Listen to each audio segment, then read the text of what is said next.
आपने कभी बहती हुई नदी को देखा है? ध्यान से। वह बड़ी तेजी के साथ बहना शुरुआत होता है।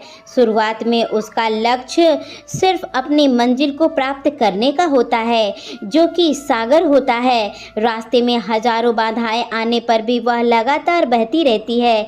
भले ही कुछ जगहों पर उसका रफ्तार कम हो जाता है, लेकिन कभी भी रुकता नहीं है। अपनी सुरीली आवाज के साथ बहती हुई नदी अपनी मंजिल की ओर आगे बढ़ता रहता है और कैसे भी वो अपना लक्ष्य प्राप्त करके ही रहती है। सोचो, यदि नदी के बीच में बहना ही छोड़ दे तो क्या होगा? उसका पानी ठहर जाएगा और वह एक न दिन एक दिन सूख कर नष्ट हो जाएगी। दोस्तों, यही हमारे जीवन में होता है। यदि सफल होने के लिए आप कोई लक्ष्य तय करते हो तो उस लक्ष्य तक पहुंचने के लिए पहली शर्त यही है कि आपको लगातार अपने लक्ष्य की ओर बढ़ते रहना है। यदि कहीं रुके तो असफलता की ओर निश्चित बढ़ जाओगे। अपने मनपसंद लक्ष्य की तक पहुंच नहीं पाओगे।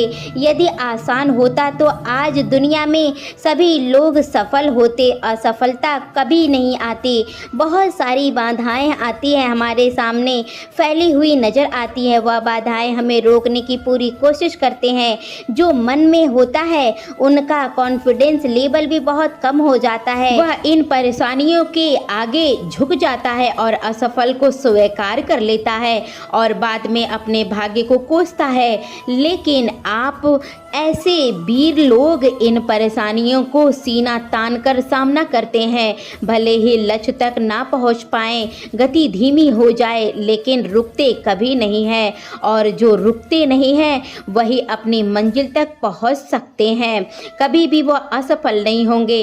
इसलिए दुनिया का हर इंसान समय का गुलाम है। हवा हमेशा चलती है, कभी भी कम रफ्तार कर सकती है, लेकिन रुकती कभी नहीं है। इसलिए दुनिया में कभी किसी जीव का जीवन हवा के बिना नहीं हो सकता है। ब्रह्मांड में जितने भी अरबों खरबों तारे हैं और अग्नि ग्रह सभी चलते रहते हैं, कभी रुकते नहीं हैं। प्रकृति का यह नियम है, जो रुक गया वह असफल होना तय होता है। यदि आप अपने लक्ष्य को प्राप्त करना चाहते हो तो कभी भी रुकिए मत। खुद से वादा कीजिए कि हमें कभी रुकना नहीं है।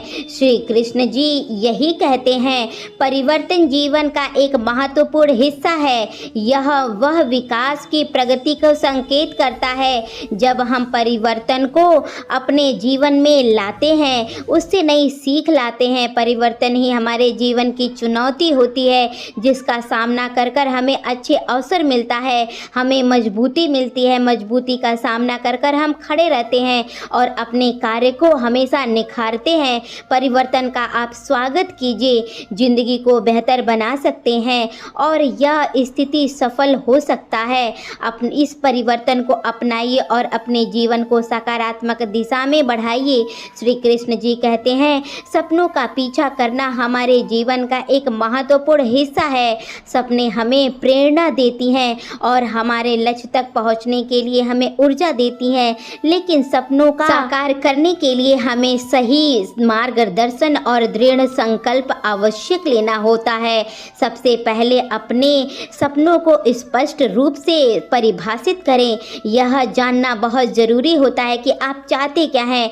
स्पष्ट और ठोस लक्ष्य के बिना ही हम सही दिशा में नहीं जा सकते हैं। दूसरा, योजना बनाइए। अपने सपनों को छोटे छोटे लक्ष्यों से विभाजित कीजिए और प्रत्येक योजना को अपने आप को उस बड़ी योजना से नापिए और उस पर काम कीजिए, तभी आप सफल हो जाएंगे। आपको लगता होगा कि छोटी छोटी योजना बनाना अच्छी बात नहीं, लेकिन आप छोटी छोटी योजना को में विभाजित करके ही अपने लक्ष्यों तक पहुंच सकते हैं। तो दोस्तों, आशा करते हैं कि आपको ये वीडियो अच्छा लगा होगा। वीडियो अगर अच्छा लगा है, चैनल पर आप नए हैं तो वीडियो को एक लाइक करके चैनल को सब्सक्राइब तुरंत ही कर लीजिए।